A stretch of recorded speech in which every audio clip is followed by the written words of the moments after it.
Habari, naitwa Joyce Geoffrey, ni afisa lishe.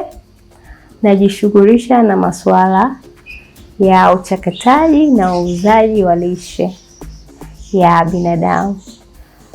Kwa sasa tunajishughulisha na kama tulivyosema uuzaji wa lishe za binadamu, na tunahudumia kuanzia mama mjamzito, watoto mpaka watu wazima. Na katika kampuni yetu tuna products za aina mbalimbali.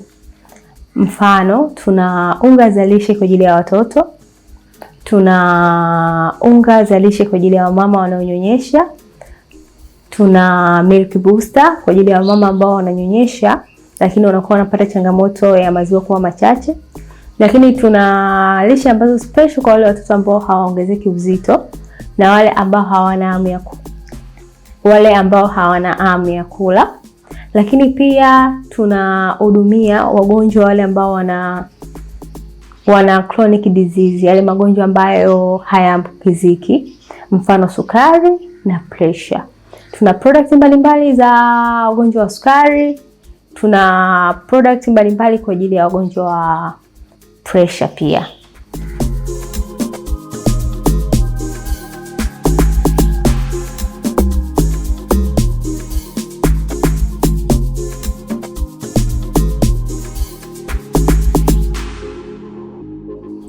Kilichotusukuma katika kufanya hili jambo ambalo tunafanya, cha kwanza tuliona changamoto ambayo ipo katika jamii. Tumezoea kuwa na unga za lishe. Toka wadogo tunasema mtoto anakunywa uji wa lishe, lakini ukiangalia zile components ambazo zipo kwenye unga wa lishe, unaona kabisa baada ya kusoma masuala ya lishe nikaona ile ambayo tumejizoesha si lishe, ni mchanganyiko wa nafaka tu, tena za aina moja, ambao hiyo inasababisha watoto wengi wanadumaa, watoto wengi wanapata utapiamlo kwa sababu ya elimu ni chache katika jamii. Hivyo mimi kama afisa lishe nikatumia nafasi hii kusaidia wale ambao hawana elimu ya lishe. Hivyo nikaona ni bora nitengeneze product ambazo zitakuwa kwa bei nafuu na zitawafikia watu wengi. Lakini pia apart from kuwa na hizi product, tuna provide education kwa wale ambao wanatufikia, jinsi ya kutumia lishe bora, jinsi ya kutumia lishe zetu katika kusolve matatizo yao. Kama nilivyosema, kuna watoto ambao hawana hamu ya kula, tunawapa lishe ambazo zinawasaidia kuwapa hamu ya kula, wasiongezeka uzito, na watu wenye shida mbalimbali kama hizo sukari na pressure.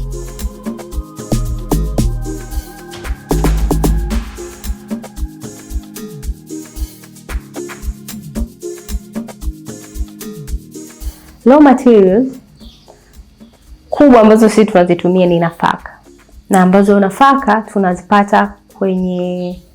tunazipata direct kwa wakulima, na tunapata sehemu mbalimbali. Mfano, tunajua korosho nzuri zinapatikana wapi, hivyo sisi tunaenda kuagiza kwa wakulima kutoka hiyo sehemu.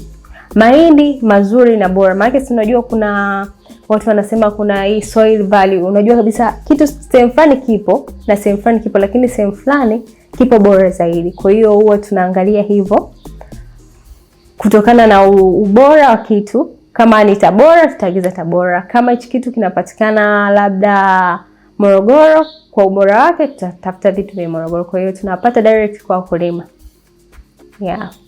Lakini mchakato baada ya kuzipata hizo nafaka, sisi tunakuja kuziprocess. Manake hatuwezi kuiacha nafaka vile vile, lazima tuichakate ili tupate product ambazo sisi tunafanyia biashara. Na tuna mashine mbalimbali, japokuwa bado hatujajua sana.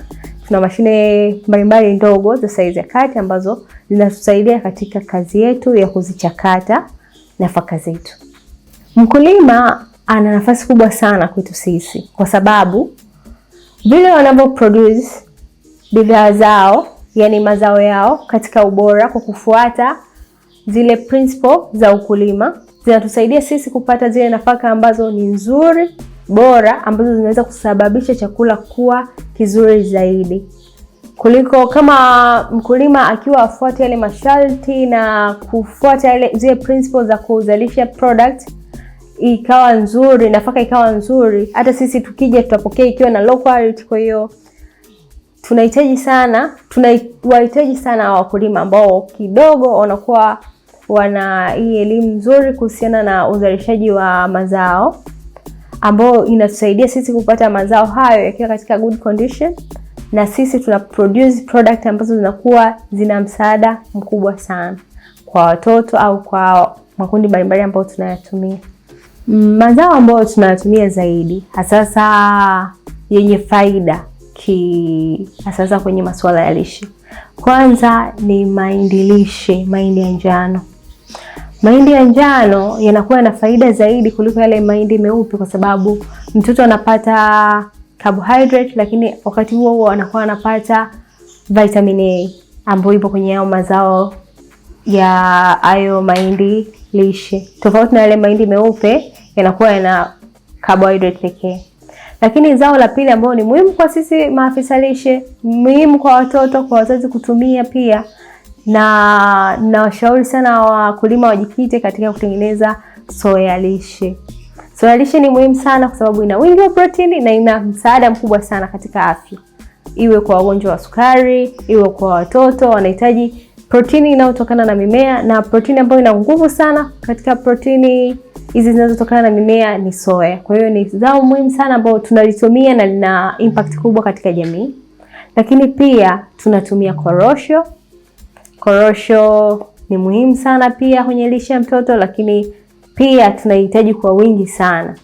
Ina soko kubwa sana kwa sisi maafisa lishe. Lakini pia tunatumia almond. Lakini pia katika michakato yetu tunatumia oats, japokuwa uzalishaji wake ni kidogo ni wa nadra kwa hapa Tanzania, sijajua wapi wanatengeneza, lakini tunapata kwa shida sana. Kwa hiyo kama kutakuwa kuna wakulima wataweza kujikita hapo, tunashauri sana oats, tunapatikana kwa shida sana.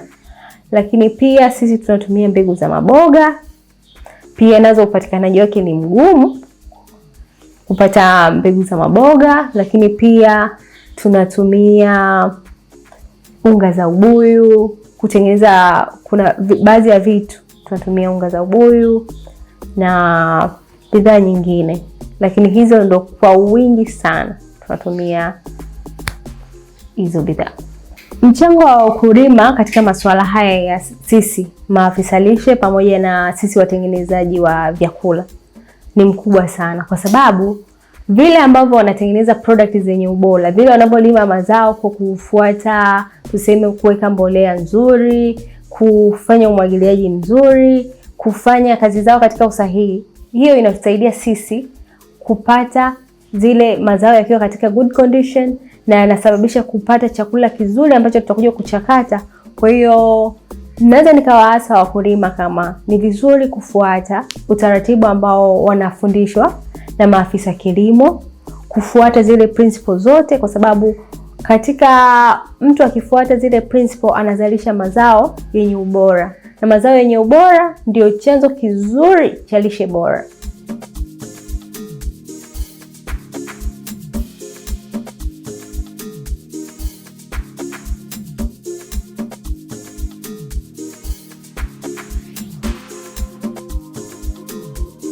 Lishe tuna product mbalimbali kama tulivyosema, tuna product za watoto, lakini pia tuna product za watu wazima.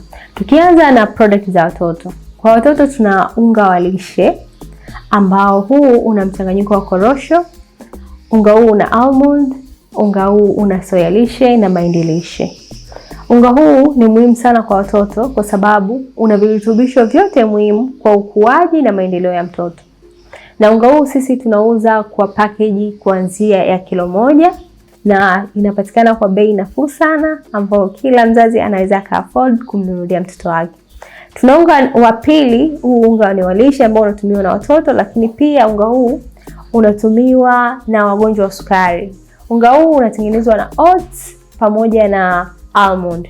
Unga huu ni mzuri sana kwa sababu Pia una vitu ambavyo havina sukari nyingi sana, ambavyo kiasi kwamba anaweza kutumia mgonjwa wa sukari, lakini vile vile ni mzuri na muhimu kwa mtoto kwa sababu una virutubisho kwa ajili ya ukuaji wa mtoto. Lakini pia tuna soya protein powder. Soya protein powder hii ni kwa ajili ya kugain. Kama tunavyosema, zao la soya ni muhimu sana kwa sababu inasaidia kwenye kugain natural, lakini pia inasaidia sana watoto katika kuboost ukuaji. Hii inapatikana kuanzia gramu 500 mpaka gramu 1000 na kupanda juu, lakini tumeanzia kwa wenye gramu 500. Nao pia inapatikana kwa bei nafuu. Lakini pia tuna diabetic flo.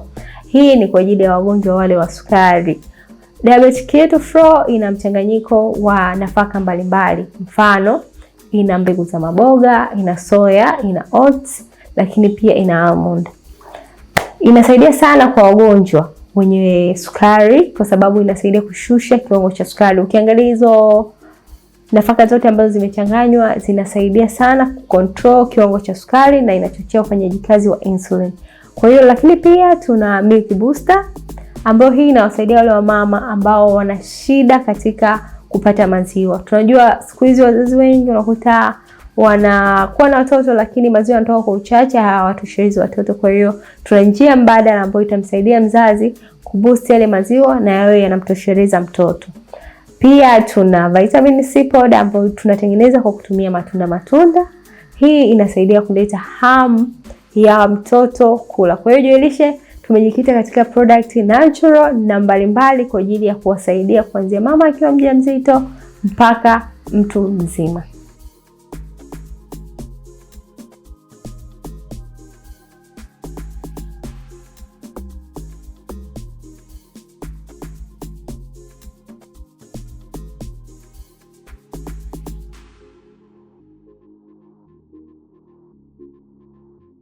Tunahitaji sana wakulima sasa, hata wale wanasema horticulture, wale wa mboga pamoja na matunda, kwa sababu matunda ni muhimu sana hasa kwa hao wagonjwa ambao tunawahudumia, wagonjwa wa sukari, kwa sababu kuna matunda ambayo mara nyingi tunawashauri wagonjwa wa sukari watumie, na kwa sasa tuna wimbi kubwa sana la wagonjwa wa sukari katika jamii.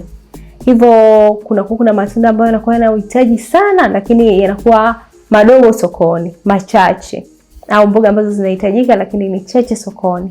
Mfano kama tuna mara nyingi broccoli, mboga tunapata kwa shida sana na ni nzuri sana kwa wagonjwa wa sukari. Lakini yafuatayo haya ni matunda ambayo yanatumiwa na wagonjwa wa sukari. Mfano, mgonjwa wa sukari anashauriwa atumie parachichi. Parachichi ni muhimu kwa mgonjwa wa sukari kwa sababu ina zile nyuzi natural ambayo inamsaidia kwenye masuala ya digestion, lakini pia ina wingi wa magnesium, lakini pia hii parachichi ina mafuta natural ambayo inamsaidia yule mgonjwa wa sukari mwilini, lakini pia inamsababisha kuna ile anakuwa na feel kama ameshiba, yani inamsaidia kumfanya awe tumbo lake lionekane lipo full, lakini ijapokuwa tumboni kuna matunda tu. Kwa hiyo inaweza kumsaidia katika control uzito usiohitajika. Lakini tunda namba 2 ambao tunamshauri sana mgonjwa wa sukari atumie ni tango. Tango ni muhimu sana katika matumizi ya mgonjwa wa sukari kwa sababu kwanza inasaidia kushusha kiwango cha sukari kwenye damu, lakini pia halina effect yoyote katika kuongeza sukari kwenye damu yake. Kwa hiyo itamsaidia sana kushusha na control kiwango cha sukari kwenye damu. Lakini tunda jingine ambalo linaweza likatumiwa sana sana na mgonjwa wa sukari, anaweza akatumia easy berries. Ni chanzo kizuri cha vitamin C, lakini pia ni antioxidant. Kwa hiyo kama tunavyojua miili yetu inahitaji antioxidant naturally ili kutoa zile sumu zilizopo mwilini. Hivyo vitamin C ni nzuri sana na inapatikana kwa wingi katika hayo matunda. Lakini pia kuna matunda kama kiwi ambayo yanapatikana kwa uchache sana hapa Tanzania na yanatumiwa sana na wagonjwa wa sukari. Kwa hiyo kwa wakulima hasa wa Tanzania naweza nikawashauri sana kujikita katika hiyo aina ya ukulima ambao tunasema horticulture, ambao kupata matunda kama hayo, kama kiwi yanakuwa ni kwa shida sana kupatikana. Broccoli nao pia ni shida sana kupatikana, na hata kama zinapatikana kwa uchache, lakini kwa bei kubwa kwa sababu ya uchache wake. Kwa hiyo sokoni hayo mahitaji ni makubwa sana. Kutokana sisi kazi zetu zipo direct in relationship to wakulima, tuna mahusiano ya direct sana. Kwa hiyo kuna changamoto ambazo zinatukuta wakati tunakutana na hawa wakulima. Kwa mfano, tunaposema hivyo, unakuta kuna kitu kinakuwa kina demand kubwa katika soko, lakini unakuta kule wamezalisha kwa uchache. Lakini pia kuna changamoto nyingine kama kupata mazao ambayo yana low quality kutokana na wenyewe kutofuata misingi na kanuni katika uzalishaji wa product zao. Kwa hiyo tunapata product ambazo zina low quality na ambayo inakuja kuwa shida pia kwetu sisi kuproduce product ambazo hazina ubora. Lakini pia tunapata shida ya wenyewe wanakuwa wanapata shida katika storage. Kwa hiyo unakuta unaweza ukapokea nafaka zikakaa muda mdogo zikaanza kuharibika kwa sababu hawajazikausha labda vizuri, au wameshindwa kujua njia gani sahihi ya kustore. Lakini pia packaging, unaweza kukuta shida katika pia wakulima hawajui jinsi ya kupack zile nafaka ili zisiweze labda kutobolewa na wadudu kwa urahisi, ama katika kusafirisha zisiweze kuwa attacked na vitu mbalimbali. Kwa hiyo changamoto kama hizo zipo nyingi sana, tunazipata kutokana na labda kutokuwa na elimu sahihi za wakulima jinsi ya kustore au kukausha vizuri mazao, lakini pia kuproduce ubora ule. Maana unaweza ukachukua size product ina ubora mzuri, lakini ukija kwenda kuchukua mara ya pili, yani hazifanani kabisa. Kwa hiyo kama wewe unatengeneza product kwa kutumia product bora afu ukapata tena ambayo haina ubora, inakuwa tena changamoto kwako.